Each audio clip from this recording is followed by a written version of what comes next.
중동이 붕괴되고 있습니다. 이란의 공습 단 하루 만에 450억짜리 미국산 무기가 빈 깡통이 됐기 때문입니다. 지난 수십 년간 중동의 안보를 핑계로 천문학적인 돈을 뜯어갔던 미국. 하지만 전쟁이 터지고 무기가 고장나자 사막 탓, 날씨 탓만 하며 어떻게 도망칠까 머리만 굴렸죠. 무기가 다 떨어진 아랍에미리트가 미사일을 막는 건 불가능하다라고 확신했기 때문입니다.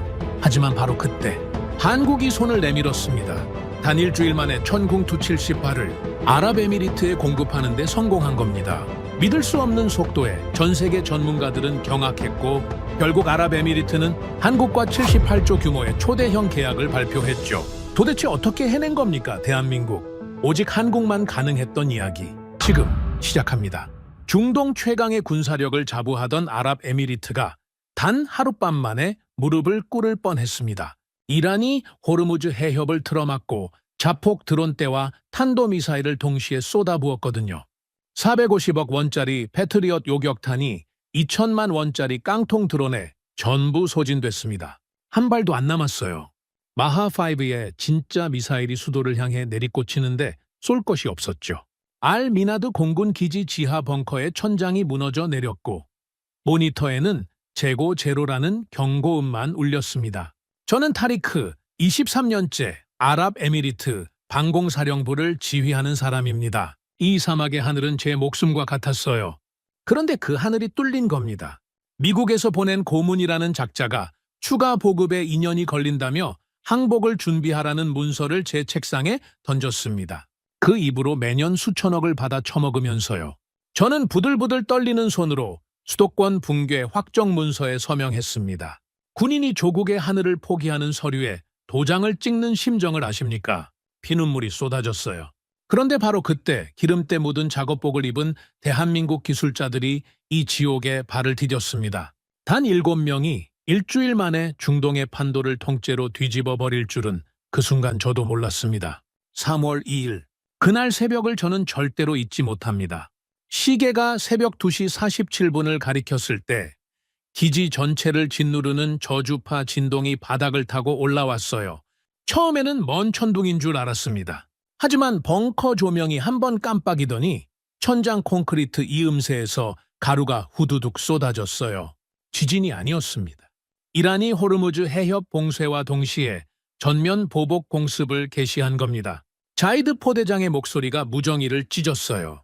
적어도 표적 다수 접근, 남서 방향 15km 이하에서 올라옵니다. 샤헤드 드론 떼였습니다. 한 대에 2천만 원짜리 깡통이에요. 프로펠러 달린 폭탄에 불과한 물건이죠. 하지만 그 깡통이 수십 대씩 깔리면 이야기가 완전히 달라집니다.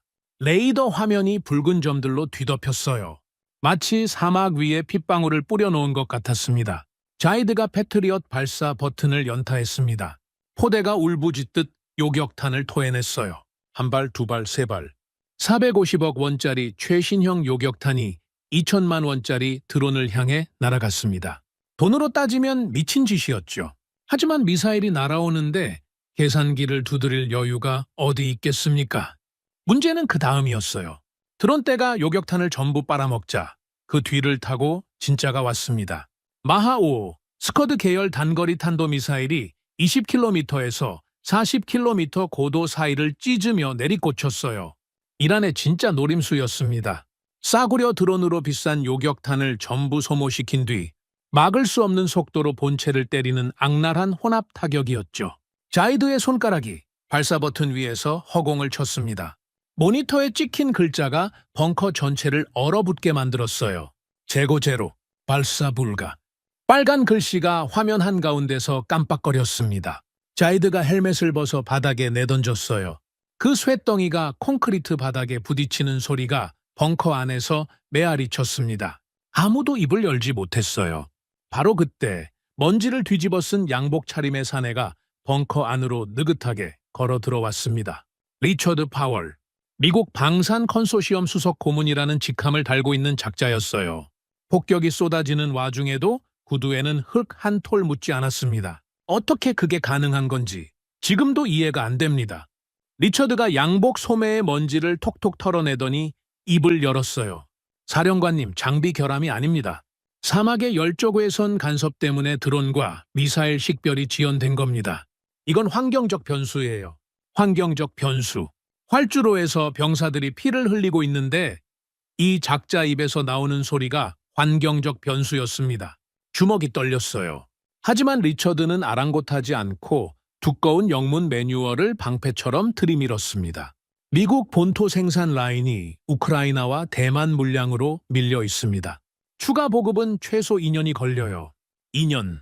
그 두 글자가 제 고막을 뚫고 뇌 한가운데를 찔렀습니다. 이란의 미사일은 내일 다시 날아오는데 2년을 기다리라고요. 그 2년 동안 아부다비 시민들은 어디로 숨으란 말입니까? 저는 리처드의 멱살을 틀어쥐었습니다. 양복 칼라가 찢어지는 소리가 났어요. 매년 수천억을 받아먹고도 이게 전부냐? 돈은 얼마든 줄 테니 당장 미사일을 채워 넣으라. 벙커 안에 제 고함이 쩌렁쩌렁 울렸습니다. 리처드는 제 손을 툭 쳐내더니 구겨진 양복깃을 바로잡았어요. 그 표정에는 당혹도 미안함도 없었습니다. 지루하다는 듯한 눈빛이었어요. 그리고 주머니에서 위성 전화를 꺼내 들더니 벙커 밖에 누군가에게 또렷하게 말했습니다. 고문단 전원 철수 준비, VIP 대피 헬기 호출해. 기지를 지켜야 할 사람이 기지를 버리겠다는 소리였어요. 등골이 서늘해졌습니다.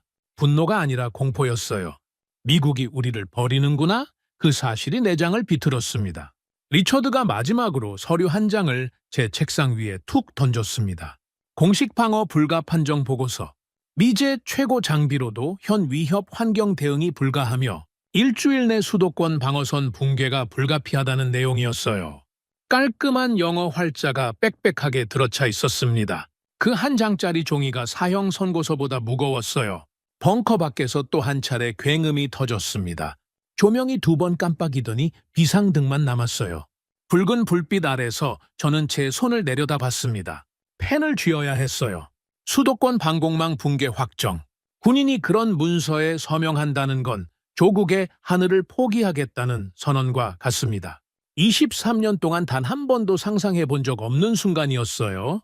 펜촉이 종이에 닿았을 때 손끝에서 전해지는 미세한 마찰이 온몸을 관통했습니다. 획 하나를 그을 때마다 가슴팍에서 뭔가가 찢어지는 것 같았어요. 서명이 끝났습니다. 잉크가 번졌어요. 제 손에서 떨어진 펜이 책상 위에서 대구르르 굴렀습니다. 아무도 그 펜을 줍지 않았어요. 자이드가 무릎을 꿇었습니다. 벙커 구석에서 젊은 병사 하나가 헬멧으로 얼굴을 가렸어요. 울고 있는 건지 숨기려는 건지 알 수 없었습니다. 저는 고개를 들 수가 없었어요. 천장에서 떨어지는 콘크리트 가루가 서명 위에 내려앉았습니다. 조국의 항복 문서 위에 사막의 먼지가 쌓여가고 있었어요. 리처드가 벙커 문을 열고 나갔습니다. 뒤도 돌아보지 않았어요. 헬기 프로펠러 소리가 멀어져 갔습니다. 매년 수천억을 받아먹은 자들이 떠나고 남은 건 빈 발사대와 부서진 활주로뿐이었어요. 제가 23년간 쌓아올린 모든 것이 그 새벽에 먼지가 됐습니다. 그런데 바로 그 순간이었어요. 벙커 안 통신병이 뛰어들어왔습니다. 숨을 헐떡이면서 한마디를 내뱉었어요. 사령관님, 한국 측에서 긴급 연락이 왔습니다. 기술팀을 보내겠다고 합니다. 한국, 그 두 글자가 벙커의 붉은 비상등 아래서 묘하게 울렸습니다. 솔직히 그때 제 머릿속에는 아무런 기대도 없었어요. 미국이 2년이 걸린다는 걸 아시아의 작은 나라가 어떻게 해결한단 말입니까? 하지만 선택지가 없었습니다. 가라앉는 배에서는 지푸라기라도 잡아야 하는 법이니까요. 저는 통신병을 똑바로 바라보며 말했습니다. 보내라고 해. 누구든 좋으니 당장 보내라고. 만수르 장관의 전화가 걸려온 건 서명 잉크가 마르기도 전이었습니다. 위성 전화 너머로 들려오는 목소리는 차갑고 단단했어요. 타리크, 지금 무슨 짓을 하려는 거냐? 한국이라니. 검증도 안 된 아시아 무기를 들여오겠다는 소리냐? 저는 전화기를 귀에 바짝 붙인 채 벙커 벽에 등을 기댔습니다. 콘크리트가 차가웠어요. 장관님, 패트리엇 재고가 제로입니다. 미국은 2년을 기다리랍니다. 2년이요. 수화기 너머로 짧은 침묵이 흘렀습니다. 하지만 만수르 장관의 대답은 바뀌지 않았어요. 미국과의 군사 동맹을 걸고 도박을 칠 셈이냐? 중동 맹주의 체면이 뭔지 알기는 아느냐? 체면. 활주로의 병사들 피가 마르지도 않았는데 그 입에서 체면이라는 단어가 나왔습니다. 전화를 끊고 싶었어요. 하지만 끊지 않았습니다. 대신 한마디만 했어요. 장관님, 체면을 지킬 수도가 남아있어야 체면을 따지든 말든 하지 않겠습니까? 전화가 끊어졌습니다. 허락도 금지도 아닌 침묵이었어요. 저는 그 침묵을 허락으로 해석하기로 했습니다. 아니, 솔직히 말하면 허락이 아니어도 상관없었어요. 조국의 하늘이 뚫린 마당에 윗선 눈치를 볼 겨를이 없었습니다. 한국 기술팀이 도착한다는 연락을 받은 건 그날 오후였어요. 기지 잔존 병력을 활주로에 배치하고 착륙 준비를 시켰습니다. 솔직한 심정을 말하자면 한 줄기 희망이 생긴 건 사실이었어요. 미국이 못한다는 걸 해낼 수 있는 나라가 있다면 뭐라도 잡아야 했으니까요. 자이드 포대장이 옆에 서서 활주로를 노려보고 있었습니다. 녀석의 눈이 충혈되어 있었어요. 밤새 한숨도 못 잔 게 분명했죠. 자이드가 저를 돌아보며 물었습니다. 어떤 전력이 오는 겁니까? 수송기 몇 대나 뜹니까? 저는 대답하지 못했어요. 한국 측에서 보내온 연락에는 기술팀 파견이라는 말 한마디뿐이었거든요. 규모도 장비 목록도 수송기 편대도 없었습니다. 자이드의 머릿속에는 아마 미군 증원이 올 때의 그림이 떠올랐을 겁니다. C-17 수송기 편대가 활주로를 뒤덮고 완전 무장한 병력이 쏟아져 내리고 거대한 발사대가 크레인에 매달려 내려오는 장면이요? 솔직히 저도 그런 그림을 그리고 있었습니다. 비행기가 보였어요. 활주로 끝자락 아지랑이 너머로 기체 하나가 내려오고 있었습니다. 군용 수송기가 아니었어요. 민항기였습니다. 그것도 대형이 아니라 중소형이었죠. 자이드가 제 얼굴을 쳐다봤습니다. 저도 자이드를 쳐다봤어요. 둘 다 아무 말도 하지 못했습니다. 민항기 문이 열렸습니다. 계단이 내려왔어요. 그리고 사람이 나타났습니다. 화려한 군복도 첨단 장비 케이스도 아니었어요. 기름때가 잔뜩 묻은 남색 작업복 점퍼를 입은 사내가 낡은 공구 가방 하나를 어깨에 맨 채 터덜터덜 계단을 내려왔습니다. 뒤를 이어 비슷한 차림의 사람들이 줄줄이 내렸어요. 전부 합쳐봐야 7명이었습니다. 군용 수송기 대신 민항기, 대규모 병력 대신 7명, 첨단 장비 대신 낡은 공구 가방, 50도 폭염 속에서 아지랑이가 일렁이는 활주로 위에 그 초라한 행렬이 천천히 다가왔어요. 자이드의 얼굴이 시뻘개졌습니다. 턱 근육이 파르르 떨리는 게 보였어요. 녀석이 허리춤에서 권총을 빼들었습니다. 안전장치가 딸깍 풀리는 소리가 뜨거운 공기 속에서 또렷하게 울렸어요. 사령관님, 지금 우리 목숨을 가지고 장난치는 겁니까? 기지가 무너지고 병사들이 죽어가는데 저 사람들이 뭘 어쩌겠다는 겁니까? 자이드의 고함이 활주로에 쩌렁쩌렁 울렸습니다. 뒤에 서 있던 현지 병사들의 눈빛도 같은 말을 하고 있었어요. 실망이 아니라 배신감이었습니다. 저도 가슴이 무너지는 것 같았어요. 솔직히 그 순간 내가 판단을 잘못한 건 아닌지 온몸이 얼어붙었습니다. 하지만 뒤로 물러설 곳이 없었어요. 이미 만수르 장관의 반대를 무릅쓰고 여기까지 온 겁니다. 자이드, 총을 내려. 제 목소리가 갈라졌어요. 자이드는 총을 내리지 않았습니다. 총구가 아래를 향하고는 있었지만 손가락은 반가소의 위에 걸려 있었어요. 그때 뒤에서 익숙한 목소리가 끼어들었습니다. 리처드였어요. 벙커에서 나와 활주로 가장자리에 팔짱을 끼고 서 있었습니다. 대피 헬기는 아직 안 뜬 모양이었어요. 사령관님, 제가 뭐라고 했습니까?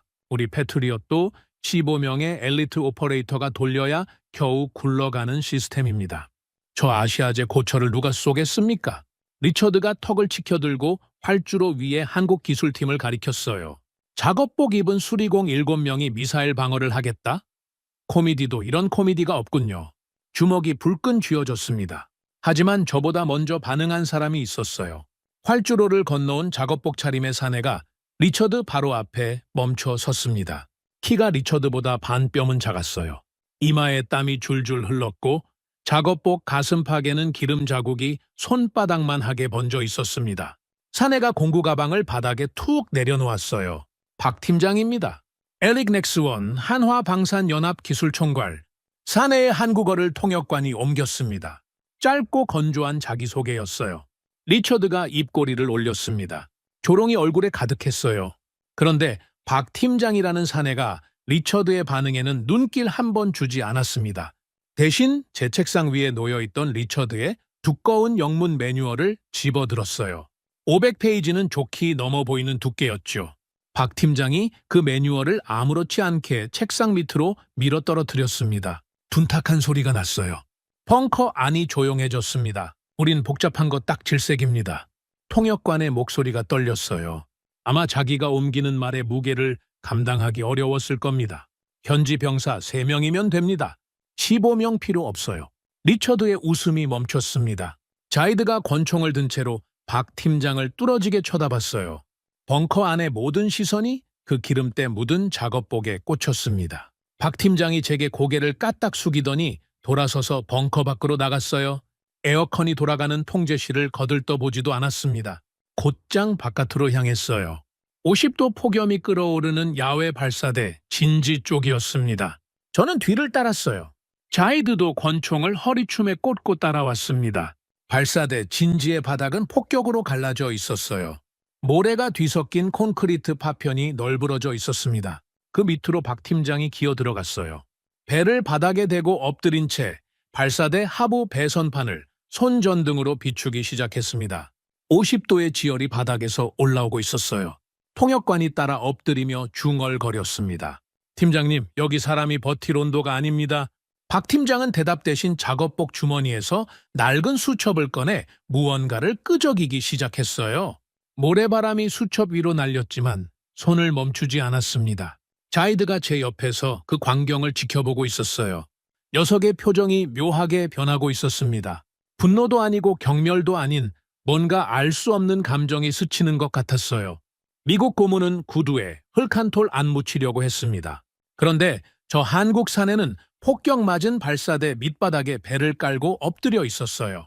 같은 외국인인데 이렇게 다를 수가 있습니까? 그 사이 박 팀장 뒤를 따라온 또 한 명이 벙커 쪽으로 조용히 빠졌습니다. 김 연구원이라고 했어요. 안경을 쓴 마른 체형의 사내였는데 공구 가방에서 휴대용 계측기를 꺼내 들었습니다. 낡고 작은 장비였어요. 리처드가 남기고 간 패트리엇 레이더 콘솔 옆에 무릎을 꿇더니 계측기의 커넥터를 미제 레이더 포트에 직접 꽂아버렸습니다. 옆에 있던 미군 연락관이 기겁하며 소리쳤어요. 그건 기밀 장비의 포트입니다. 허가 없이 접속하면 군사 기밀 침해로 기소됩니다. 김 연구원은 고개도 돌리지 않았어요. 모니터 위로 데이터가 폭포처럼 쏟아지기 시작했습니다. 서방이 실패하고도 감춰둔 레이더 로그 전체가 작은 계측기 안으로 빨려 들어가고 있었어요. 미군 연락관이 리처드에게 무전을 쳤습니다. 리처드의 목소리가 무정이 너머로 들려왔어요. 내버려둬. 어차피 그 데이터 뽑아봤자 읽을 능력도 없을 테니까. 코수음이 섞인 목소리였습니다. 김 연구원의 손가락은 멈추지 않았어요. 모니터에 찍히는 숫자들이 빠르게 스크롤되고 있었습니다. 저는 그 숫자들이 무슨 의미인지 알 수 없었어요. 하지만 한 가지는 알 수 있었습니다. 김 연구원의 눈이 모니터에서 떨어지지 않았다는 것, 그리고 그 눈빛에 당혹이나 두려움이 전혀 없었다는 것이요. 해가 기울고 있었습니다. 발사대 밑에서 기어나온 박 팀장의 작업복은 모래와 땀으로 범벅이 되어 있었어요. 이마에 긁힌 자국이 나 있었고 수첩은 절반이 모래투성이었습니다. 하지만 그 사내의 눈에는 지친 기색이 없었어요. 오히려 뭔가를 찾아낸 사람의 표정이었습니다. 박 팀장이 김 연구원에게 수첩을 내밀며 한국어로 뭔가를 빠르게 말했어요. 김 연구원이 고개를 끄덕였습니다. 두 사람의 눈이 마주치는 순간 저는 처음으로 이상한 감각을 느꼈어요. 이 사람들은 뭔가를 알고 있다? 우리가 그리고 미국이 못 찾은 뭔가를 이미 잡았다. 근거는 없었습니다. 하지만 군인의 직감이 그렇게 말하고 있었어요. 다음 날 새벽, 저는 거의 잠을 자지 못한 채 발사대 진지로 나갔습니다. 이란의 추가 공습이 언제 터질지 모르는 상황이었어요. 벙커 안에 가만히 앉아 있으면 미칠 것 같았습니다. 차라리 밖에 뜨거운 공기라도 마셔야 정신이 붙잡힐 것 같았어요. 진지에 도착했을 때 박 팀장은 이미 그 자리에 있었습니다. 아니, 그 자리라는 표현도 부족해요. 레이더 장비가 설치된 모래 언덕 위, 콘크리트 기초 바닥에 배를 깔고 엎드려 있었습니다. 어젯밤부터 그 자세였는지 작업복 등판이 모래와 땀으로 진흙처럼 엉겨 있었어요. 낡은 수첩을 펼쳐놓고 연필로 무언가를 그리고 있었습니다. 모래바람이 불 때마다 수첩 위로 모래알이 날렸어요. 박 팀장은 그걸 손등으로 새옥쓱 쓸어내고는 다시 그렸습니다. 자이드가 제 옆에서 그 꼴을 지켜보더니 참다 못해 다가갔어요. 저 사람한테 말해주시오. 레이더 데이터는 컴퓨터로 분석하는 겁니다. 모래 위에 엎드려서 수첩에 그림을 그리는 게 뭔 짓입니까? 첨단 장비를 놔두고 왜 저런 원시적인 방법을 쓰는 겁니까? 통역관이 옮겼지만 박 팀장은 고개조차 들지 않았어요. 연필을 멈추지 않았습니다. 대신 한마디를 내뱉었어요. 통역관이 옮긴 말은 이랬습니다. 컴퓨터가 똑똑한 척 해봤자 결국 깡통이에요. 현장에서 직접 안 보면 숫자가 거짓말을 합니다. 자이드의 눈썹이 치켜 올라갔어요. 모욕으로 받아들인 게 분명했습니다. 하지만 박 팀장이 수첩을 들어 보이자 자이드의 표정이 미세하게 바뀌었어요. 수첩에는 시간대별 곡선이 빽빽하게 그려져 있었습니다. 가로축은 시각, 세로축은 온도, 그리고 그 위에 빨간 점들이 찍혀 있었어요. 모래바람이 부는 시간대마다 레이더가 포착한 신호의 개수를 일일이 손으로 대조한 겁니다. 밤새 혼자서요? 그 사이 김 연구원은 벙커 안에서 자기만의 전쟁을 치르고 있었습니다. 어젯밤 미제 레이더 포트에서 빼낸 데이터를 노트북에 쏟아놓고 밤새 필터링을 돌리고 있었어요. 제가 벙커에 들어갔을 때 김 연구원의 눈이 시뻘겋게 충혈되어 있었습니다. 모니터에는 수만 줄짜리 로그가 떠 있었어요. 저한테는 그냥 숫자의 폭포였습니다. 뭘 찾고 있는 겁니까? 제가 물었어요. 김 연구원이 모니터를 가리키며 말했습니다. 통역관이 따라 옮겼어요. 이 레이더 시스템의 필터링 기준값이 유럽 평야 기준으로 세팅되어 있습니다. 프랑스 들판이나 독일 숲에서는 완벽하게 작동할 코드예요. 문제는 여기가 사막이라는 겁니다. 유럽 평야 기준, 그 말이 가슴에 박혔어요.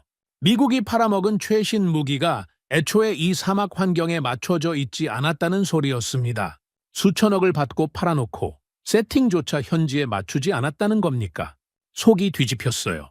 김 연구원이 유럽 평야 기준의 필터링 코드를 통째로 드러내고 중동 사막 지형에 맞춘 변수를 새로 입력하기 시작했습니다. 키보드를 두드리는 속도가 무서울 정도였어요.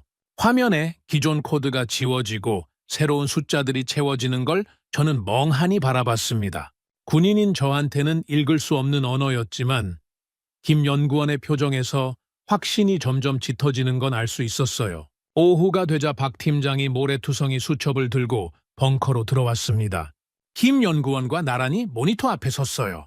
두 사람이 한국어로 빠르게 대화를 주고받았습니다. 통역관조차 따라가지 못할 속도였어요. 박 팀장이 수첩의 곡선 그래프를 모니터 옆에 나란히 대자 김 연구원이 필터링을 돌린 데이터 위에 겹쳐놓았습니다. 두 개의 그래프가 포개지는 순간 박 팀장의 손이 멈췄어요. 김 연구원이 안경을 벗었습니다. 찾았습니다. 김 연구원의 목소리가 낮게 깔렸어요. 저는 모니터 앞으로 다가갔습니다. 두 사람이 가리킨 건 로그 데이터의 특정 시간대였어요. 오후 2시에서 4시 사이. 사막의 모래폭풍이 절정에 달하는 시간이었죠. 그 시간대에 레이더가 잡은 신호가 폭발적으로 늘어나 있었습니다. 수백 개의 점이 화면 하단에 빽빽하게 깔려 있었어요. 박 팀장이 화면 하단의 점들을 손가락으로 쭉 그었습니다. 이게 전부 가짜입니다. 통역관의 목소리가 떨렸어요.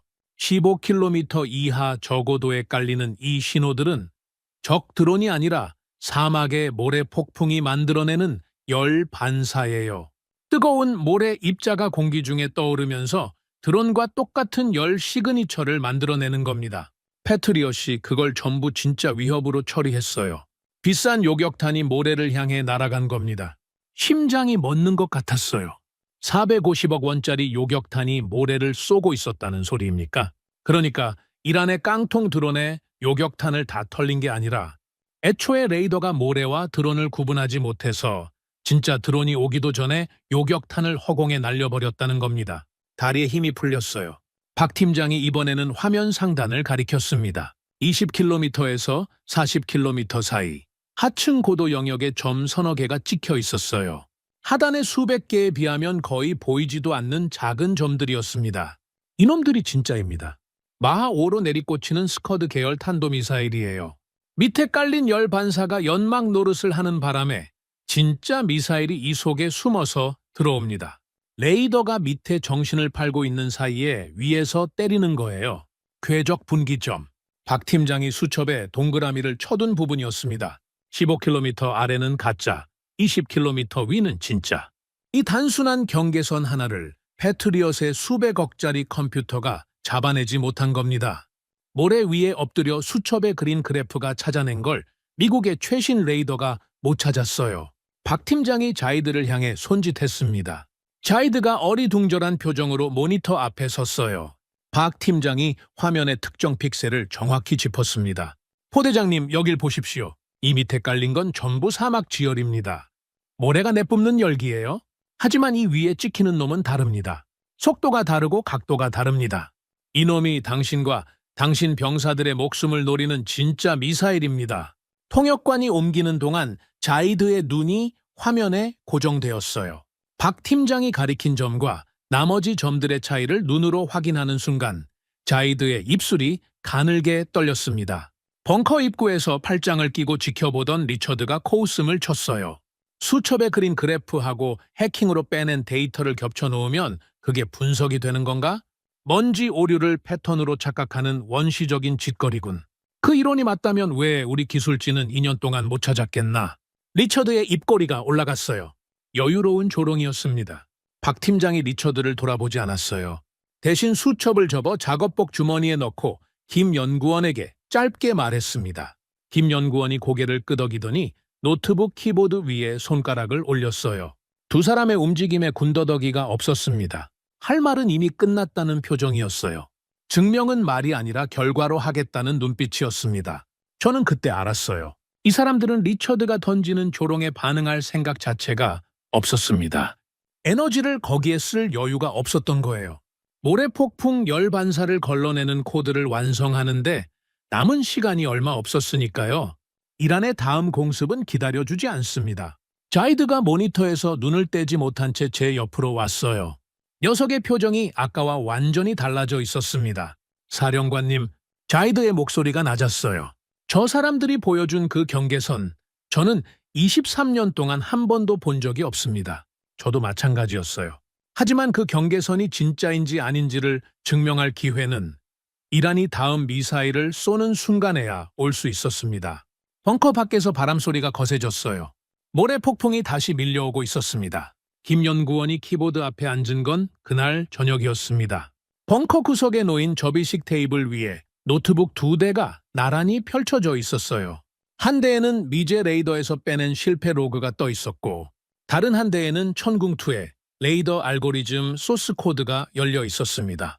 김 연구원의 손가락이 키보드 위를 미끄러지기 시작했어요. 처음에는 느리게 기존 필터링 구조를 하나씩 짚어가듯 읽었습니다. 그러다 어느 순간 속도가 확 바뀌었어요.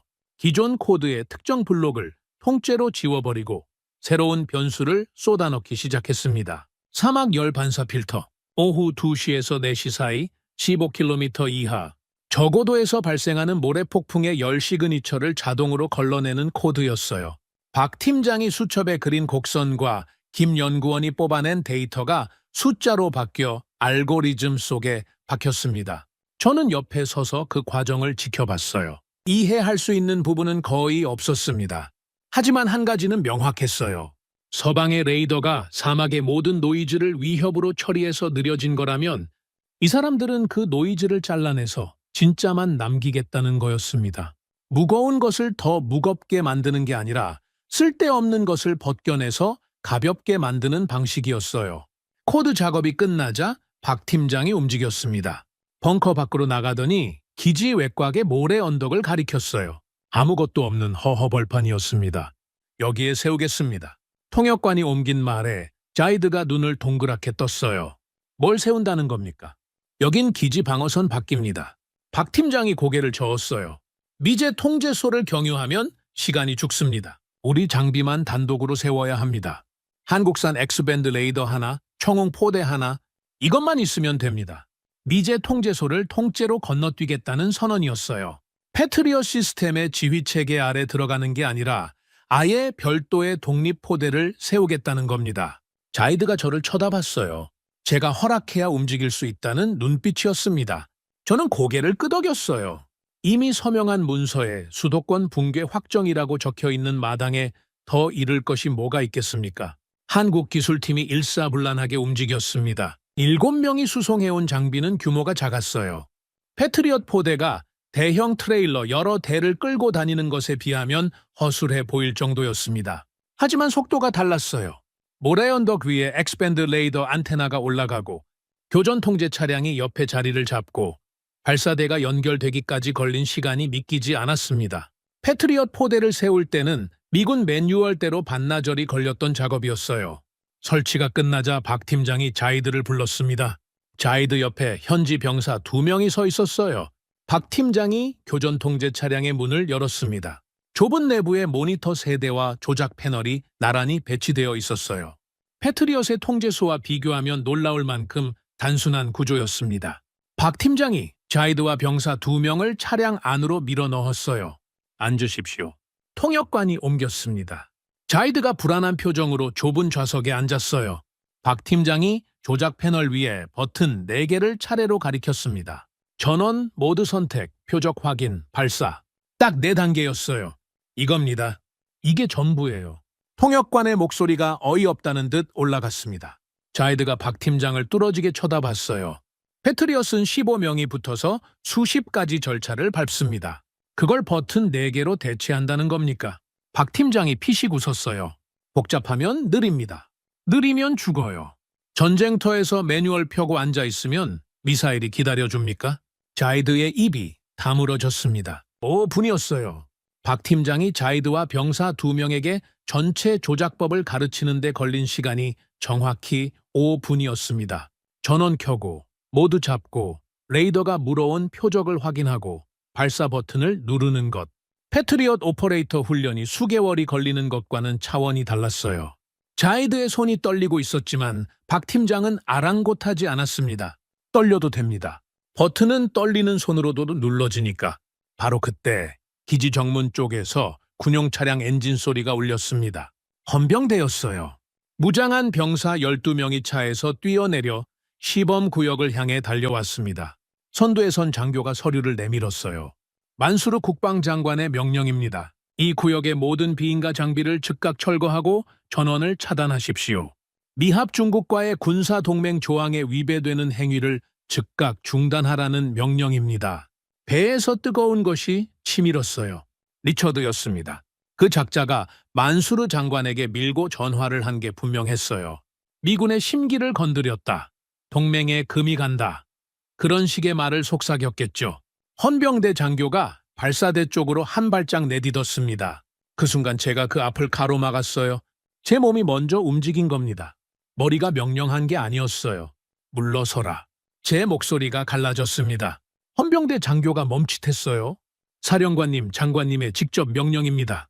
저는 그 장교의 눈을 똑바로 들여다봤습니다. 군법 회의가 필요하면 내가 간다. 내 목을 치든 계급장을 떼든 상관없다. 하지만 저 발사대의 전원은 끄지 못한다. 헌병대 장교의 눈이 흔들렸어요. 현장의 병사들이 숨을 죽이고 지켜보고 있었습니다. 자이드가 교전 통제 차량 안에서 몸을 일으켰어요. 뒤에 선 병사 2명도 자리를 지키고 있었습니다. 헌병대 장교가 무정의를 들었다 내렸다를 3번 반복했어요. 제 계급이 장관 바로 아래라는 걸 아는 눈치였습니다. 이 현장에서 저를 강제로 끌어내려면 장관이 직접 와야 했어요. 결국 헌병대가 뒤로 물러났습니다. 완전히 철수한 건 아니었어요. 기지 정문 근처에 차를 세우고 대기하는 모양새였습니다. 하지만 발사대의 전원은 살아있었어요. 저는 박 팀장을 돌아봤습니다. 이 산에는 헌병대가 들이닥치는 동안에도 작업을 멈추지 않았어요. 교전 통제 차량 안에서 시뮬레이션을 돌리고 있었습니다. 화면에 가상의 표적이 뜨고 레이더가 추적하고 요격 경로가 그려지는 과정이 반복되고 있었어요. 김 연구원이 수정한 사막열 반사 필터가 적용된 상태였습니다. 화면 하단에 적어도 노이즈가 깨끗하게 걸러져 있었어요. 20km 위의 표적만 또렷하게 남아 있었습니다. 박 팀장이 시뮬레이션 속도를 올렸어요. 화면에 적 탄도미사일의 가상 궤적이 나타나자 청웅2의 요격탄이 발사되는 시퀀스가 자동으로 활성화됐습니다. 고체 로켓 측추력기 연동 데이터가 화면 옆에 실시간으로 뿌려졌어요. 파편을 흩뿌리는 근접 폭발이 아니라 요격탄이 적 탄두에 직접 충돌하는 히트2킬 궤적이었습니다. 시뮬레이션이 반복될 때마다 수치가 다듬어졌어요. 박 팀장이 거칠게 변수를 바꿔가며 최악의 시나리오를 연달아 던졌습니다. 마하5 각도 변경, 다중 표적 동시 접근. 차량 안의 열기가 견디기 어려울 정도였지만 아무도 문을 열지 않았어요. 자이드가 조작 패널 앞에서 연습을 반복하고 있었습니다. 전원, 모드, 확인, 발사.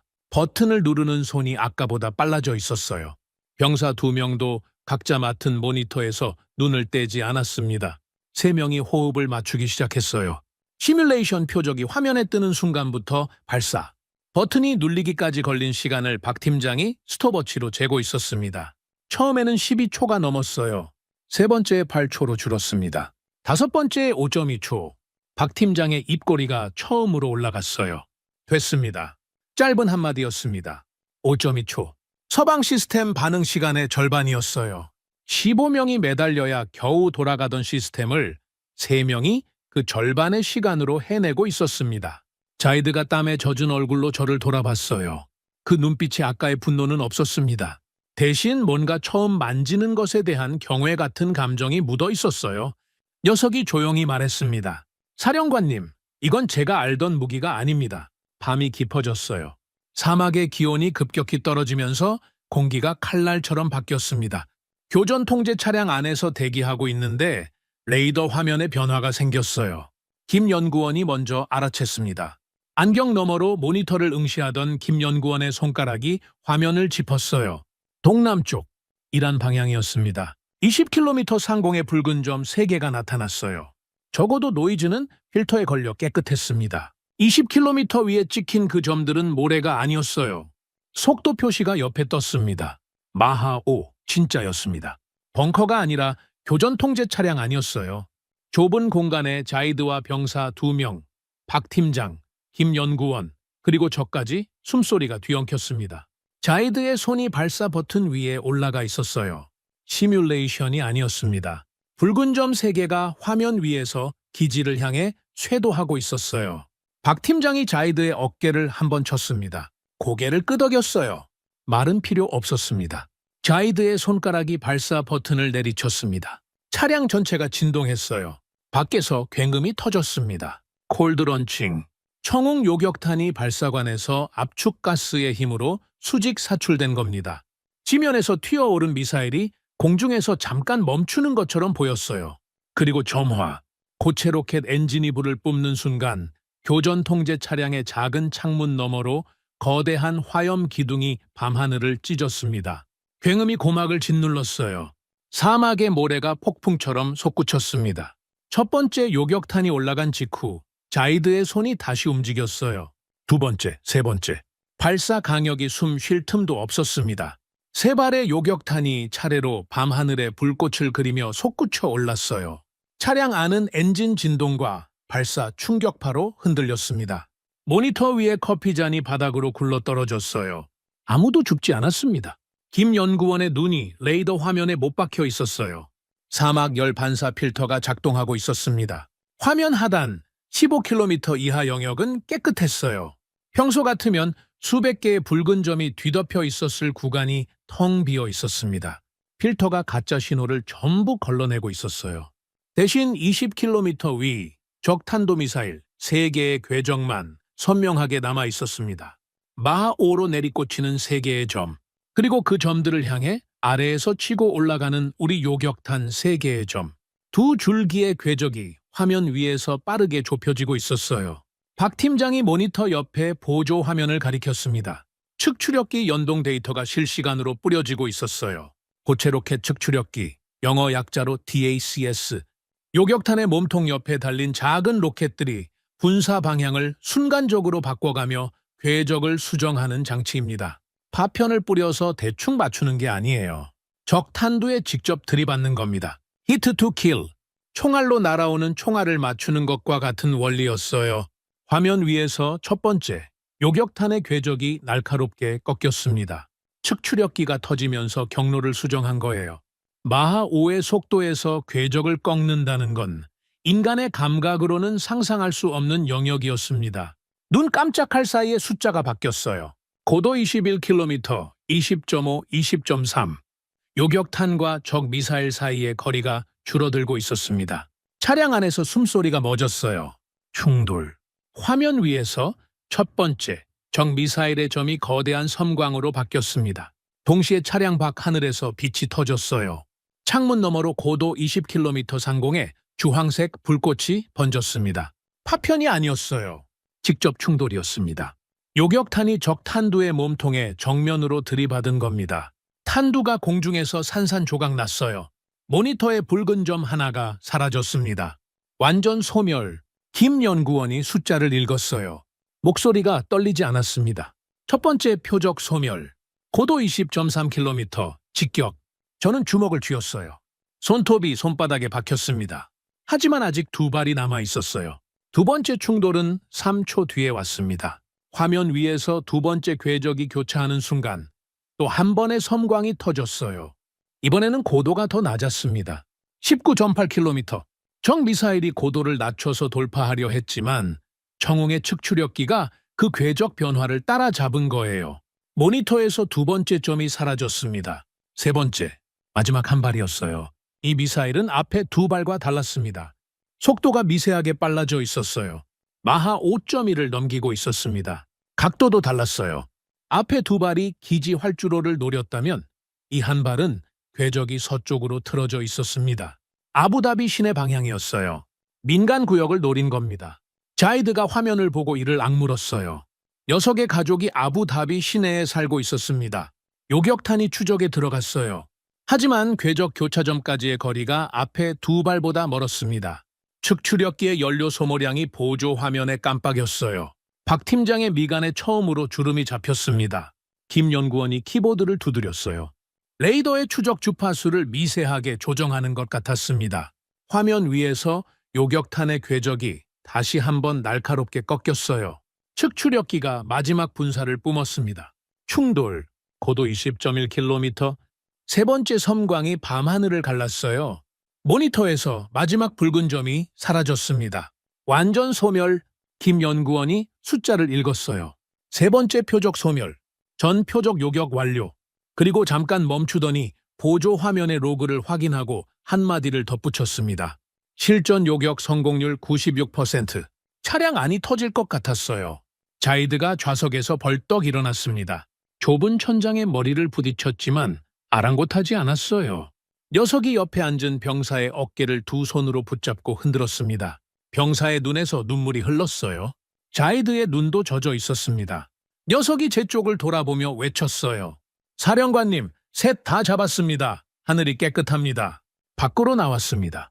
사막의 밤 공기가 폐를 찔렀어요.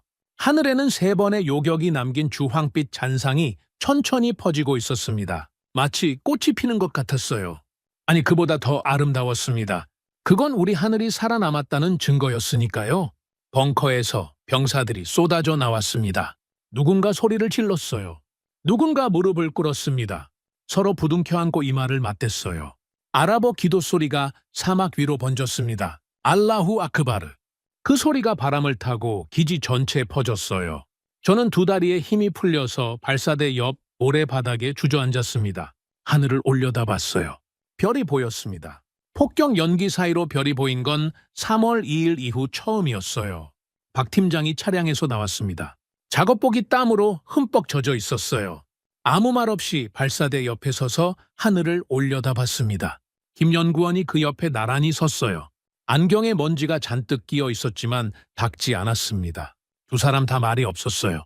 환호하는 병사들 사이에서 그 두 사람만 조용했습니다. 리처드가 벙커 입구에 서 있었어요. 팔짱을 끼고 있었습니다. 하지만 아까의 비뚤어진 자세가 아니었어요. 몸이 굳어 있었습니다. 손에 들고 있던 아이패드가 미끄러져 바닥에 떨어졌어요. 화면이 갈라지는 소리가 났습니다. 리처드는 줍지 않았어요. 아이패드 화면에는 아마 패트리엇의 성능 데이터가 떠 있었을 겁니다. 미국이 자랑하던 세계 최강의 수치들이요. 그 숫자들이 방금 이 사막의 밤하늘에서 전부 거짓말이 되어버렸습니다. 저는 모래바닥에 앉은 채로 박 팀장을 올려다봤어요. 고맙습니다. 제 목소리가 갈라졌습니다. 통역관이 옮길 필요도 없는 말이었어요. 박 팀장이 고개를 살짝 숙이더니 주머니에서 낡은 수첩을 꺼냈습니다. 모래투성이 수첩이었어요. 그 수첩에 그린 곡선이 수백억짜리 컴퓨터가 못 찾은 답을 찾아낸 겁니다. 박 팀장이 수첩을 다시 주머니에 넣으며 짧게 말했어요. 아직 안 끝났습니다. 오늘은 세 발이었지만 다음엔 몇 발이 올지 모릅니다. 요격탄 재고부터 채워야 합니다. 승리의 열기가 식었어요. 박 팀장의 말이 맞았습니다. 오늘은 세 발을 잡았지만 이란이 다음에 10발을 쏘면 어떻게 됩니까?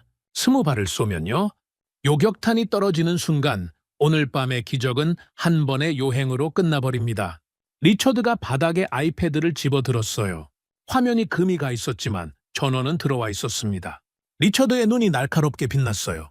그 눈빛이 승리를 인정하는 빛이 아니라는 걸 저는 직감으로 알 수 있었습니다. 축하가 아니라 계산을 하고 있는 눈이었어요. 승리의 잔상이 차에 가시기도 전이었습니다. 동이 트자마자 김 연구원이 교전 통제 차량 안에서 재고 현황을 불렀어요. 숫자를 듣는 순간 가슴이 쿵 내려앉았습니다. 자녀 요격탄 9발, 어젯밤 3발을 쏘고 남은 전부였어요. 청공포대에 처음 장전된 물량이 12발이었으니까요. 이란이 어젯밤처럼 3발씩만 쏴도 3번이면 바닥이 납니다. 만약 드론대와 탄도미사일을 섞어서 대규모로 들이부으면 9발은 반나절도 버티지 못할 숫자였어요. 자이드가 제 옆에서 같은 계산을 하고 있었습니다. 녀석의 얼굴이 다시 하얗게 질려가는 게 보였어요. 어젯밤 환호하던 병사들의 표정도 하나둘 굳어지기 시작했습니다. 아허발! 그 숫자가 기지 전체에 퍼지는데 오래 걸리지 않았어요. 이란의 3차 대규모 혼합 공습이 임박했다는 정보가 들어온 건 바로 그 직후였습니다. 정보참모가 뛰어와 보고했어요. 이란 남부 기지에서 발사대 차량 다수가 이동 중이라고. 드론 공장의 야간 가동 불빛이 위성에 찍혔다고. 카운트다운이 시작된 거였습니다. 리처드는 그 틈을 놓치지 않았어요. 그 작자가 어떻게 움직였는지 저는 나중에야 알았습니다. 어젯밤 요격 성공 직후 리처드가 벙커 뒤편 통신실로 빠졌어요. 그리고 두바이에 머물고 있던 블룸버그 통신 중동 특파원 사이먼에게 암호화 채널로 연락을 했습니다. 리처드가 사이먼에게 건넨 것은 미국 방산업계의 기밀 생산 데이터였어요. 미국 본토의 연간 미사일 최대 생산량 600발, 우크라이나와 대만으로 빠진 물량을 빼면 중동에 보급 가능한 수량은 사실상 제로에 가깝다는 숫자였습니다. 리처드는 거기에 한 줄을 덧붙였어요. 한국의 생산 능력도 미국과 크게 다르지 않다. 4일 뒤면 한국 미사일도 바닥난다. 사이먼이라는 기자는 그 데이터를 받아들고 눈이 뒤집혔을 겁니다. 두바이 금융 허브 붕괴라는 세기의 특종이 손에 잡힌 거니까요.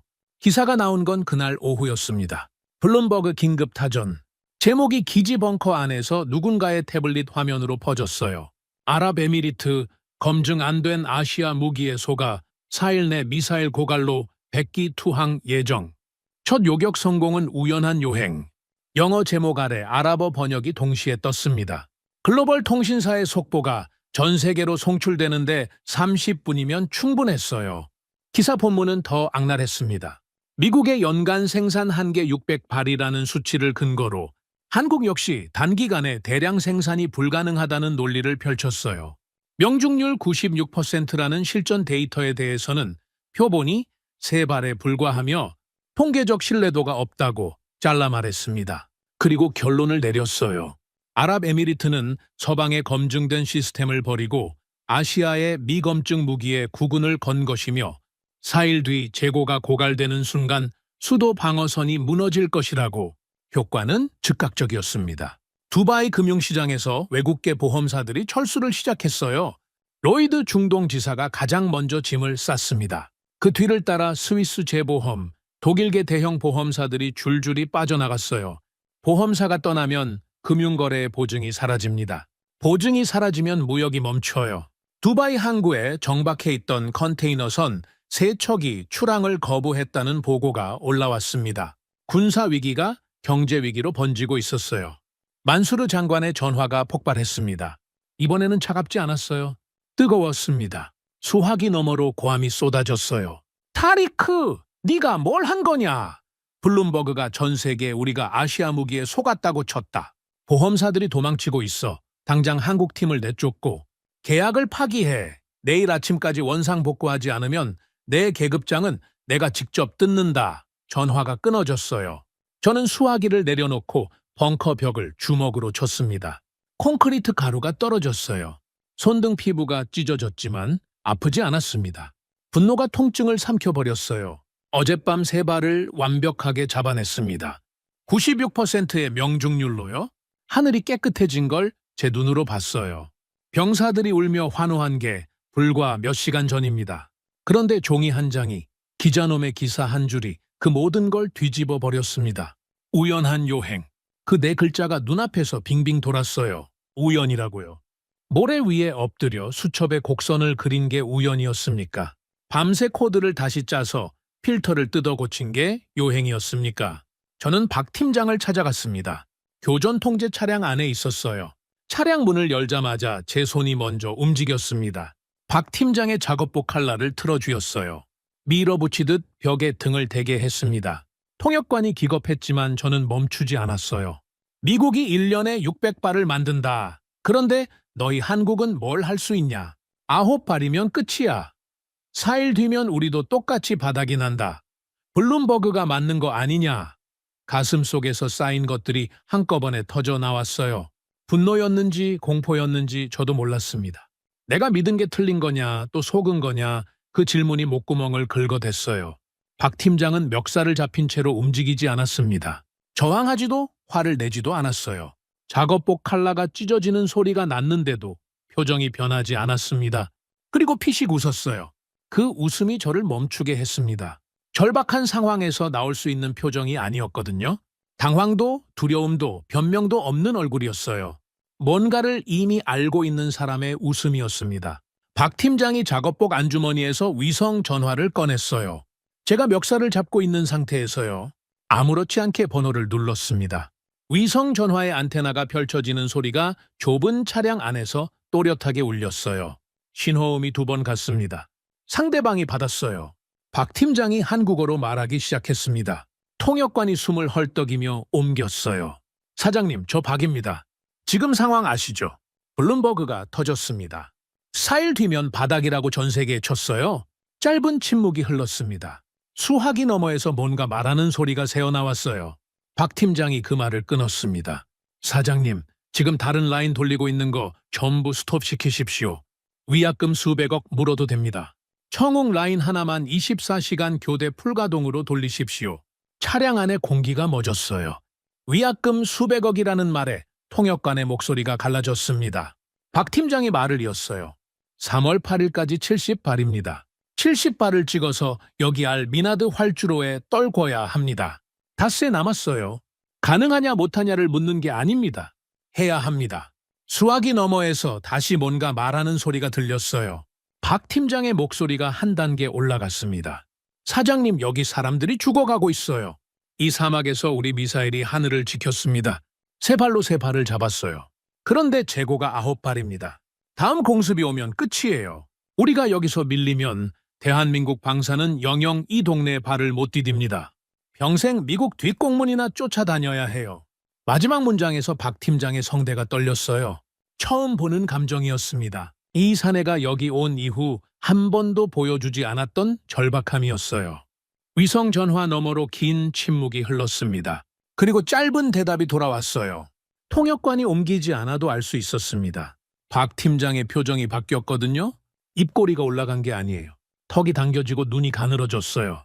허락을 받은 사람의 얼굴이 아니라 전쟁을 시작하는 사람의 얼굴이었습니다. 전화가 끊어졌어요. 박 팀장이 위성 전화를 주머니에 넣었습니다. 그리고 제 손을 내려다 봤어요. 제가 아직 작업복 칼날을 쥐고 있었다는 걸 그때야 깨달았습니다. 손을 놓았어요. 박 팀장이 찢어진 칼날을 한번 쓸어내리더니 저를 똑바로 쳐다봤습니다. 사령관님, 미국이 1년에 600발 만든다고 우리도 그 속도일 거라고 생각하십니까? 통역관의 목소리가 조용했어요. 대한민국은 전쟁을 겪은 나라입니다. 공장을 24시간 돌리는 건 우리한테 전시 생산이 아니라 일상이에요. 닷새면 충분합니다. 3월 8일 이 활주로에 70발을 떨어뜨리겠습니다. 저는 아무 말도 할 수 없었어요. 위약금 수백억을 감수하고 다른 무기 라인을 전부 세우고 오직 천궁 한 라인만 미친 듯이 돌리겠다는 겁니다. 한 나라의 방산 공장이 자기 나라도 아닌 먼 사막의 전쟁터를 위해 생산 라인 전체를 희생하겠다는 결단이었어요. 멱살을 잡았던 제 손이 부끄러웠습니다. 이 사람들한테 속은 거냐고 따져 물었던 제 입이 부끄러웠어요. 박 팀장이 차량 문을 열고 밖으로 나갔습니다. 사막의 뜨거운 바람이 안으로 밀려왔어요. 저는 한참 동안 빈 좌석을 바라보고 있었습니다. 닷새가 지났습니다. 그 닷새 동안 저는 거의 잠을 자지 못했어요. 이란의 3차 공습 경보가 하루에도 두세 번씩 울렸고 자녀 요격탄 9발을 아끼기 위해 모든 경보를 수동으로 판별해야 했습니다. 김 연구원의 사막 필터가 가짜 신호를 걸러주고 있었지만 진짜와 가짜를 최종적으로 나누는 판단은 사람의 몫이었어요. 자이드와 병사 2명이 교전 통제 차량 안에서 교대 없이 모니터를 지켰습니다. 눈이 충혈되고 입술이 갈라졌어요. 하지만 아무도 자리를 뜨지 않았습니다. 블룸버그 기사의 여파는 날이 갈수록 깊어졌어요. 두바이 금융시장의 주가가 연일 곤두박질쳤습니다. 만수르 장관이 매일 전화를 걸어 고함을 질렀어요. 한국팀을 내쫓으라는 압박이 점점 거세졌습니다. 하지만 저는 전화를 받고도 같은 말만 반복했어요. 8일까지 기다려 주십시오. 만수르 장관이 뭐라고 더 말했는지 기억나지 않습니다. 수화기를 귀에서 떼고 있었으니까요. 박 팀장은 그 닷새 동안 위성 전화를 손에서 놓지 않았어요. 한국 본사와 몇 번이나 통화했는지 셀 수 없었습니다. 통역관이 간간히 옮겨주는 내용은 단편적이었지만 윤곽은 잡을 수 있었어요. 한국의 방산 공장 여러 곳이 기존 생산 라인을 올스톱시켰다는 것, 위약금이 눈덩이처럼 불어나고 있다는 것, 청흥 라인 한 줄만 24시간 3교대로 풀가동에 들어갔다는 것, 노동자들이 공장 바닥에서 교대 취침을 하며 미사일을 찍어내고 있다는 것, 그 이야기를 들을 때마다 가슴 한쪽이 묵직하게 눌렸어요. 저 먼 나라의 사람들이 잠을 포기하고 제 조국의 하늘을 위해 쇠를 깎고 있었습니다. 3월 8일, 동이 트기 전이었어요. 새벽 4시쯤이었을 겁니다. 저는 벙커 안간히 침대에서 눈을 감고 있었지만 잠들지 못한 상태였어요. 오늘이 기한이었습니다. 박 팀장이 70발을 약속한 날이에요. 만약 오늘 아무것도 오지 않으면 만수르 장관의 계약 파기 명령을 더 이상 막을 수 없었습니다. 블룸버그의 기사가 사실이 되는 거예요? 이 사막에서 대한민국의 이름은 실패와 동희어가 됩니다. 소리가 들렸어요. 처음에는 바람소리인 줄 알았습니다. 사막 새벽의 바람은 묘한 저주파를 만들어내거든요. 하지만 점점 커졌어요. 바람이 아니었습니다. 엔진 소리였어요. 그것도 하나가 아니었습니다. 저는 간이 침대에서 벌떡 일어나 벙커 밖으로 뛰어나갔어요. 하늘이 아직 어두웠습니다. 동쪽 지평선에 겨우 회색 빛이 번지기 시작한 시각이었어요. 그 어둠 속에서 거대한 그림자가 내려오고 있었습니다. 활주로 유도등이 켜지면서 윤곽이 드러났어요. 시비스 글로브 마스터. 미군이 전략 수송에 쓰는 대형 수송기였습니다. 한 대가 아니었어요. 2대, 3대. 굉음을 내며 활주로에 거칠게 내려앉았습니다. 타이어가 아스팔트를 긁는 마찰음이 기지 전체를 뒤흔들었어요. 활주로의 폭격 자국 사이를 비집고 착륙하는 솜씨가 거칠었지만 정확했습니다. 첫 번째 수송기의 화물칸 램프가 내려갔어요. 소의 경첩이 삐걱거리며 열린 뒤 새벽 공기 속으로 차가운 금속 냄새가 밀려왔습니다. 그리고 보였어요. 육중한 나무 상자들이 화물칸 안에 빼곡하게 들어차 있었습니다. 상자마다 한글과 영문이 나란히 찍혀 있었어요. 청흥 2 요격탄, 1년 번호가 연속으로 매겨져 있었습니다. 첫 번째 상자가 지게채 실려 램프를 타고 내려왔어요. 이어서 두 번째, 세 번째, 끊임없이 내려왔습니다. 자이드가 활주로에 서 있었어요. 녀석의 입이 벌어져 있었습니다. 옆에 선 병사들도 마찬가지였어요. 상자가 내려올 때마다 숫자를 세고 있었습니다. 10, 20, 30. 두 번째 수송기의 화물칸이 열렸어요. 같은 상자들이 또 쏟아졌습니다. 40, 50, 60. 세 번째 수송기까지 비워지자 활주로 위에 나무 상자들이 길게 줄지어 늘어섰어요. 자이드가 마지막 상자의 번호를 확인하더니 돌아서서 제게 외쳤습니다. 사령관님, 70입니다. 70발 전량이요. 자이드의 무릎이 꺾였어요. 활주로 아스팔트 위에 무릎을 꿇었습니다. 녀석의 뒤에서 병사 서너 명이 같은 자세로 내려앉았어요. 누군가 울었습니다. 기도를 시작한 병사도 있었어요. 닷새 동안 9발을 움켜쥐고 잠 못 이루던 사람들이었습니다. 70이라는 숫자가 그 사람들의 다리에서 힘을 빼버린 겁니다. 저는 울지 않았어요. 울 수가 없었습니다. 대신 다리가 풀려서 활주로 가장자리 콘크리트 방호벽에 등을 기대고 주저앉았어요. 닷새, 정확히 닷새였습니다. 한국의 공장이 위약금 수백억을 물고 다른 라인을 전부 세우고 24시간 쉬지 않고 돌려서 찍어낸 70발이 이 활주로에 도착한 겁니다. 미국이 1년에 600발을 만든다고 했죠. 그런데 한국은 닷새 만에 70발을 쏟아냈어요. 블룸버그가 4일 뒤면 바닥난다고 했던 그 예측이 저 나무 상자들 앞에서 종이장이 되어버렸습니다. 박 팀장이 활주로에 나와 있었어요. 수송기에서 상자가 내려오는 걸 지켜보고 있었습니다. 표정이 담담했어요. 환호하지도 주먹을 쥐지도 않았습니다. 하지만 작업복 주머니에 넣은 왼손이 미세하게 떨리고 있었어요. 저만 그걸 봤습니다. 이 산에도 사람이었구나. 그때 처음 생각했어요. 만수르 장관이 기지에 도착한 건 아침 8시였습니다. 활주로에 늘어선 나무상자 70개를 직접 보러 온 거였어요. 장관의 관용 차량이 멈추고 문이 열렸을 때 만수르 장관의 표정은 복잡했습니다. 분노도 아니고 안도도 아닌 뭔가를 인정해야 하는데 인정하기 싫은 사람의 얼굴이었어요. 박 팀장이 만수르 장관 앞에 섰습니다. 기름때 묻은 작업복에 찢어진 칼라. 장관의 맞춤 군복과 대비되는 꼴이 우스꽝스러울 수도 있었어요.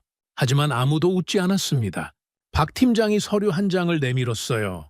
통역관이 옮겼습니다. 실사격 성공률 80%, 미만 시 차기 구매 대금 30% 환불. 만수르 장관의 눈이 휘둥그레졌어요. 뭐라고? 장관이 서류를 빼앗듯 받아들었습니다. 아랍어 번역이 나란히 찍혀 있었어요. 박 팀장이 말을 이었습니다. 보증서입니다. 성능이 안 나오면 돈을 돌려드리겠다는 겁니다. 세계 방산 역사에서 이런 조건을 내건 업체는 없었을 겁니다. 만수르 장관이 서류를 내려다보며 입술을 깨물었어요.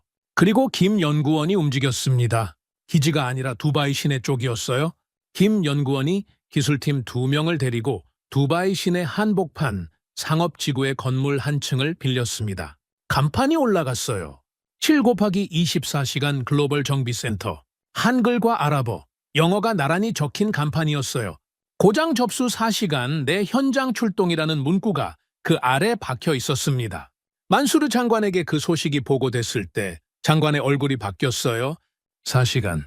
패트리엇이 고장났을 때 유럽에서 기술자가 날아오기까지 걸렸던 시간은 72시간이었습니다. 그 72시간 동안 하늘은 무방비 상태였어요. 기술자가 도착해도 부품을 또 기다려야 했습니다. 그런데 한국은 두바이 시내에 정비센터를 박아 넣었어요. 4시간이면 기지까지 달려오겠다는 겁니다. 무기를 팔아놓고 도망가는 게 아니라 아예 옆에 눌러앉겠다는 선언이었어요. 바로 그 오후 이란의 3차 혼합 공습이 시작됐습니다. 레이더 화면에 붉은 점들이 폭포처럼 쏟아졌어요. 저거대는 샤헤드 드론대 20km 위에는 탄도미사일. 이번에는 3발이 아니었습니다. 5발, 7발, 궤적이 계속 늘어났어요. 이란이 모든 것을 쏟아부은 겁니다. 하지만 이번에는 달랐어요. 70발이 빵빵하게 장전된 청웅포대가 불을 뿜었습니다. 자이드의 손이 발사 버튼을 내리칠 때마다 요격탄이 밤하늘로 솟구쳤어요. 1발, 2발, 3발. 아끼지 않았습니다. 아낄 필요가 없었어요. 김 연구원의 필터가 가짜를 걸러내고 진짜만 화면에 남기고 청웅의 측추력기가 마하5의 궤적을 따라잡았습니다. 하늘에서 섬광이 연달아 터졌어요. 적 미사일의 점들이 하나씩 사라졌습니다.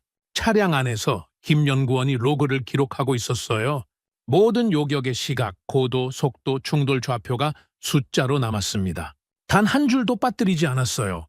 이 숫자들이 우연이 아니라는 걸 증명할 무기가 될 테니까요. 공습이 끝났을 때 하늘은 다시 깨끗했습니다. 자이드가 모니터에서 눈을 떼고 숨을 내쉬었어요. 병사들의 어깨에서 긴장이 풀려내렸습니다. 2번째 승리였어요. 하지만 이번에는 3발이 아니라 12발을 잡았습니다. 70발의 재고가 그 자신감을 만들어낸 거였어요. 김 연구원이 차량에서 내렸습니다. 손에 들린 건 USB 메모리 하나였어요. 2차례의 요격 로그 전체가 담겨 있었습니다. 비식별화 처리된 레이더 추적 데이터, 요격 시각, 고도, 충돌 좌표, 성공률. 김 연구원이 기지 입구에서 기다리고 있던 사이먼에게 곧장 걸어갔어요. 블룸버그 특파원 사이먼. 우연한 요행이라고 쓴 바로 그 기자였습니다. 김 연구원이 USB를 사이먼의 가슴팍에 밀어 넣었어요. 통역관이 옮겼습니다. 여기 전부 들어 있습니다. 첫 번째 요격 3발, 두 번째 요격 12발. 시각, 고도, 속도 전부요. 이래도 우연이라고 쓰시겠습니까? 사이먼의 손이 USB를 받아 쥐었어요. 기자의 얼굴이 창백해져 있었습니다. 방금 전 하늘에서 12번의 섬광이 터지는 걸 직접 본 사람이었으니까요. 리처드가 기지를 떠난 건 그날 저녁이었습니다. 아무도 모르게 갈 줄 알았어요. 하지만 저는 알고 있었습니다. 벙커 앞에 세워진 검은 차량의 트렁크에 짐이 실리는 걸 통신병이 보고했거든요. 리처드가 양복 재킷을 여미며 채오르는 뒷모습이 보였어요. 한 손에 위성 전화를 쥐고 있었습니다. 화면에 짧은 문자 하나를 치더니 전송 버튼을 누르고 전화기를 주머니에 넣었어요. 나중에 사이먼의 정정 기사에 실린 내용을 보고 짐작할 수 있었습니다. 리처드가 미국 본사에 보낸 문자는 단 한 줄이었다고요. 시장 독점 실패. 그 5글자가 매년 수천억 규모의 중동 방산 패권이 무너졌다는 선언이었어요. 리처드의 차가 기지 정문을 빠져나가는 걸 끝까지 지켜보지는 않았습니다. 그럴 필요가 없었어요. 돌아올 사람이 아니라는 건 양쪽 다 알고 있었으니까요. 만수르 장관이 다시 기지에 온 건 그 다음날 아침이었어요. 이번에는 혼자가 아니었습니다. 수행원 서너시 뒤따랐고 손에는 서류 2묶음이 들려 있었어요. 장관이 활주로에 남아있는 나무 상자들 사이를 걸으며 한참을 아무 말 없이 서 있었습니다. 그리고 저를 불렀어요. 타레크. 장관의 목소리가 달라져 있었습니다. 닷새 전에 전화로 고함을 치던 그 성대가 맞는지 의심스러울 정도로 낮고 조용했어요. 만수르 장관이 서류 한 묶음을 꺼냈습니다. 패트리엇 추가 도입 계약서였어요. 미국과 체결 예정이던 차기 물량 구매 건이었습니다. 사인란이 비어 있었어요. 아직 서명 전이었습니다. 장관이 그 서류를 양손으로 잡더니 한가운데를 북북 찢었어요. 종이가 갈라지는 소리가 활주로에 퍼졌습니다. 수행원들의 눈이 휘둥그레졌어요. 장관이 찢어진 종이를 바닥에 떨어뜨렸습니다. 사막 바람이 조각들을 활주로 위로 흩뿌렸어요. 그리고 두 번째 서류를 펼쳤습니다. 청웅 2 전면 도입 국책사업 문서였어요. 아랍에미리트 전역의 방공망을 한국산 시스템으로 교체하는 장기 계획이 담겨 있었습니다. 만수르 장관이 펜을 꺼내 서명란에 힘차게 이름을 적었어요. 획이 두꺼웠습니다. 주저함이 없었어요. 서명이 끝나자 장관이 펜을 내려놓고 박 팀장을 쳐다봤습니다. 한마디를 했어요. 통역관이 옮기지 않아도 표정으로 알 수 있었습니다. 인정한다는 얼굴이었어요. 소문은 빠르게 퍼졌습니다. 중동 전역으로요. 사이먼이 블룸버그에 정정 기사를 쏜 게 불씨였어요. 아시아 국가의 방공 시스템이 서방 클럽의 문을 부셨다. 그 기사가 전 세계 통신사를 타고 돌았습니다. 사우디 국방장관이 먼저 연락을 해왔어요. 이라크 합참 의장이 그 뒤를 따랐습니다. 돈은 얼마든 줄 테니 우리에게도 한국 국적기를 띄워달라. 조 단위의 계약서가 줄을 서기 시작했어요. 박 팀장의 위성 전화가 쉴 새 없이 울렸습니다. 알리가 움직인 건 그 와중이었습니다. 아랍에미리트 합동군사대학교 방공전술학부장 알리. 청웅 2의 요격 성공을 처음부터 끝까지 기지에서 지켜본 사람이었어요. 알리가 벙커에 찾아와 김 연구원에게 요청했습니다. 청웅 2 운용 매뉴얼의 기술 원본을 달라고. 김 연구원이 USB에 담아 건넸어요. 알리는 그걸 가지고 대학으로 돌아갔습니다. 열흘 뒤 아랍어로 번역된 청웅 2 운용 교본이 정식 출간됐어요. 아랍에미리트 군 정규 전술 교재로 채택된 겁니다. 15명이 필요하던 서방의 복잡한 매뉴얼이 폐기되고 3명이 다루는 직관적인 한국형 조작법이 아랍어 교본으로 자리 잡았습니다. 자이드가 직접 시범을 보인 건 제 명령이 아니었어요. 녀석이 스스로 나섰습니다. 사우디와 이라크에서 장성들이 시찰을 왔을 때 자이드가 교전 통제 차량 앞에 섰어요. 옆에 병사 2명을 세우고 조작 시범을 시작했습니다. 전원, 모드, 확인, 발사. 4단계를 여유롭게 보여줬어요. 자이드의 손에서 더 이상 떨림은 없었습니다. 오히려 능숙했어요. 시범이 끝나자 사우디 장성 하나가 입을 다물지 못했습니다. 3명이 저걸 다 한다고? 자이드가 가슴을 펴고 대답했어요. 3명이면 충분합니다. 우리가 직접 증명했습니다. 한국 엔지니어가 쥐락펴락하는 게 아니라 현지 군인이 자기 손으로 조작하고 자기 입으로 설명하는 장면이었어요. 완벽한 자립 모델이었습니다. 김 연구원이 설계한 사막 최적화 레이더 필터링 시뮬레이터가 알리의 합동군사대학교 교육 서버에 이식됐어요. 이제 아랍에미리트 군 장교들이 자체적으로 사막 환경에서의 레이더 판독 훈련을 할 수 있게 된 겁니다. 한국이 기술을 팔고 떠나는 게 아니라 기술을 심고 뿌리를 내리게 한 거였어요. 타리크 사령관. 그러니까 저는 중동연합방공망센터의 초대 센터장으로 취임했습니다. 한국산 방공 시스템을 중동의 새로운 표준으로 선포하는 자리였어요. 사우디, 이라크, 쿠웨이트, 카타르의 국방 관계자들이 모였습니다. 제가 단상에 섰을 때 머릿속에 떠오른 건 3월 2일 새벽의 그 문서였어요. 수도권 방공망 붕괴 확정. 부들부들 떨리는 손으로 서명했던 그 문서요. 같은 손으로 이제는 중동의 하늘을 다시 세우는 문서에 서명하고 있었습니다. 중국 군사 블로거들의 반응이 올라온 건 센터 개소식 직후였어요. 어떻게 한국이 단 한 번의 실전으로 중동 방산 시장을 통째로 가져갔느냐. 절망과 경악이 뒤섞인 글이 중국 군사 포럼을 뒤덮었습니다. 서방에 굳게 닫혀있던 클럽 문이 아시아 국가의 요격탄 한 방에 부서져 내린 거예요. 귀국 준비를 하는 박 팀장을 활주로에서 마주쳤습니다. 작업복은 여전히 기름때투성이었어요. 낡은 공구 가방을 어깨에 맨 모습이 처음 민항기에서 내렸을 때와 똑같았습니다. 달라진 거라면 작업복 컬러가 찢어져 있다는 것 정도였죠. 제가 찢은 겁니다. 미안하다는 말이 목구멍까지 올라왔지만 박 팀장이 먼저 손을 내밀었어요. 저는 그 손을 잡았습니다. 기름때와 모래가 묻은 손이었어요. 미국 고문의 깨끗한 구두보다 이 손이 100배는 더 믿음직했습니다. 악수를 하는데 박 팀장의 작업복 안주머니에서 위성 전화가 울렸어요. 짧고 날카로운 신호음이었습니다. 박 팀장이 전화를 꺼내 화면을 봤어요. 표정이 미세하게 변했습니다. 피곤한 얼굴에 익숙한 긴장이 돌아왔어요. 뭔가 또 터진 겁니다. 박 팀장이 전화를 받으며 제게 짧게 말했어요. 통역관이 옮겼습니다. 사령관님, 먼저 실례하겠습니다. 그리고 돌아섰어요. 전화기를 귀에 대고 활주로를 걸어가는 뒷모습이 점점 작아졌습니다. 기름때 묻은 작업복과 낡은 공구 가방, 그 초라한 실루엣이 아지랑이 속으로 흔들리며 사라져갔어요. 저 전화가 어느 나라에서 온 것인지는 모릅니다. 하지만 한 가지는 확실했어요. 이 사막의 하늘을 지킨 사람들이 또 다른 누군가의 하늘을 지키러 가고 있었습니다. 오늘 이야기 어떠셨나요? 다음 영상에서 더욱 감동적인 우리 한민족의 이야기로 찾아뵙겠습니다. 여러분 시청해 주셔서 감사합니다. 좋은 하루 되십시오.